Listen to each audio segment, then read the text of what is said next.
नमस्कार, मेरा नाम है चंद्रमणि शुक्ला और आप देख रहे हैं द लीडर हिंदी।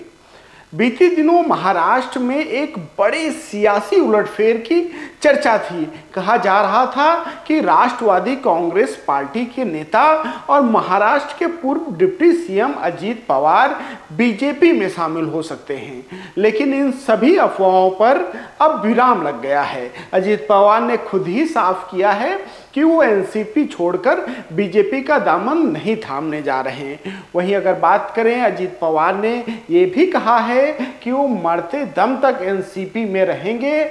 वहीं इसके पहले की अगर बात की जाए तो अजीत पवार के बीजेपी में शामिल होने की अफवाहों को तब और हवा मिल गई थी जब कुछ दिन पहले अचानक उन्होंने पीएम मोदी की तारीफ कर सबको चौंका दिया था। लेकिन बीती शाम मुंबई में आयोजित एनसीपी की इफ्तार पार्टी में चचा शरद पवार और भतीजे अजीत पवार ने शामिल होकर ये संदेश दिया कि पार्टी में अभी फिलहाल सब कुछ ठीक है।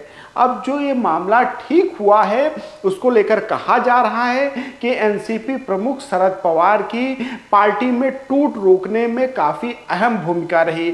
शरद पवार एक बार फिर अपनी पार्टी के लिए संकट मोचन साबित हुए। बताया जा रहा है कि पार्टी में बगावत की भनक शरद पवार को पहले से ही लग गई थी। इसे रोकने के लिए शरद ने अजीत पवार को समर्थन देने वाले विधायकों से संपर्क साधा। साथ ही शरद पवार ने विधायकों को चेताया भी कि अगर वे बगावत कर एनसीपी छोड़ते हैं तो उन्हें भी शिंदे गुट के विधायकों की तरह अयोग्यता के मामले का सामना करना पड़ सकता है।